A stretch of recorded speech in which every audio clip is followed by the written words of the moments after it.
Paano? Kung isang araw, sa kalagitnaan ng tulog mo, makatanggap ka ng isang mensahe. At hindi lang basta mensahe, kundi galing daw mismo sa Diyos. At ang mensahe, tungkol sa korupsyon. Tara't alamin natin ang kwento ng isang napaka-personal at espiritual na pagharap sa isang malubhang problema ng lipunan. Ito. Ito ang eksaktong mga salita na narinig daw ni Narciso o Lalo sa kanyang panaginip. Isang boses na sinasabi niyang mula sa Diyos. Kalakalan ng mga ahensya ng gobyerno ang lagayan. Sobrang bigat ng statement, di ba? At dito talaga nagsisimula ang lahat. So sa panaginip niya, pumunta daw siya sa isang opisina ng gobyerno. May asikasuhin lang. Pero pagdating niya, teka, bakit walang tao? Walang empleyado sa mga desk nila. Tapos nakita niya sila sa labas. Relax na relax, nagkwekwentuhan lang. At nung sa wakas ay nalapitan na niya yung kailangan niyang kausapin, doon na lumabas ang isang kakaibang alok. Okay, so mula sa panaginip na yon, lipat tayo sa totoong mundo na sinasalamin nito. Kasi hindi lang to tungkol sa isang isolated incident. Ayon sa kanya, ito raw ay isang buong kultura, isang sistema. So ano ba talaga ang ibig sabihin ng lagayan at kalakalan? Let's break it down. Unahin natin yung lagayan. Simple lang, ito yung mismong pagbibigay ng suhol, yung kilala nating grease money o pampadulas, para lang umasad yung papeles mo, di ba? Para makuha mo yung serbisyong kailangan mo. Ito yung pinaka-basic unit ng corruption na nararanasan nating lahat. Pero yung kalakalan, ibang usapan na yan. Mas malaki, mas malalim. Ito na yung buong sistema, yung negosyo ng panunuhol na naging normal na sa loob ng mga ahensya.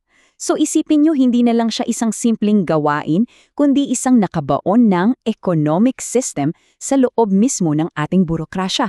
Nakakaloka, di ba? At para may idea tayo kung gaano kalawak to, ito yung ilang ahensya kung saan daw talamak ang kalakalan. Siyempre, Bureau of Customs, Bureau of Internal Revenue, LTO, pati mga licensing office sa munisipyo. At get this, kahit sa mga police checkpoint. Halos bawat galaw mo may kaakibat na sistema. Sige, para mas maintindihan pa natin, tingnan natin yung isang totoong example. Samahan natin siya sa karanasan niya sa Bureau of Customs. Dito, makikita natin step by step kung paano ba talaga gumagana ang makinarya ng lagayan. So, ganito daw ang kadena ng lagayan. Number 1, sa gwardiya pa lang sa gate, kailangan na may abot.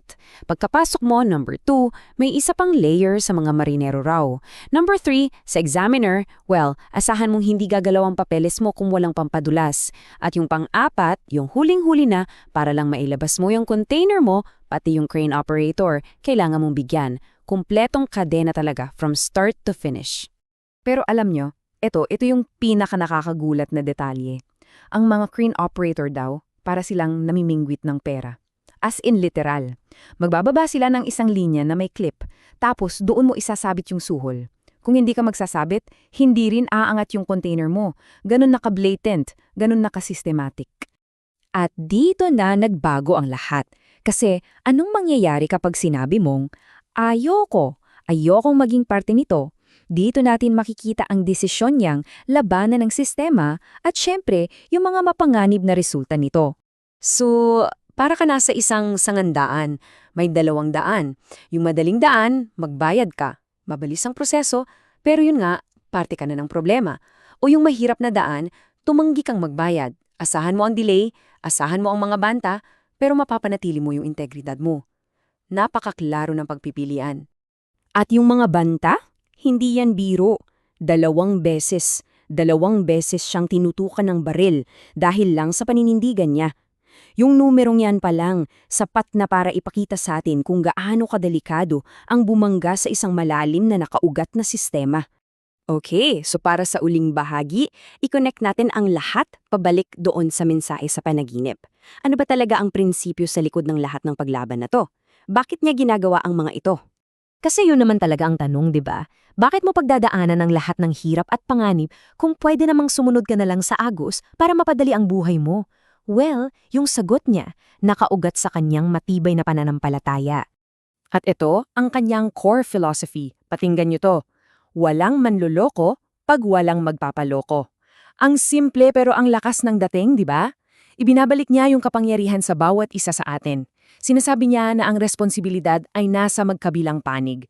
At sa dulo ng lahat, ang pinakaugat ng kanyang pakikipaglaban ay isang utos na banal.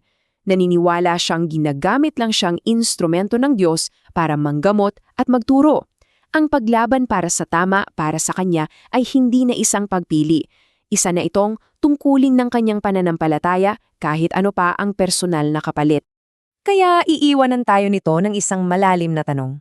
Kapag mali na ang isang sistema, ang pagrespeto ba dito ang tamang tugon?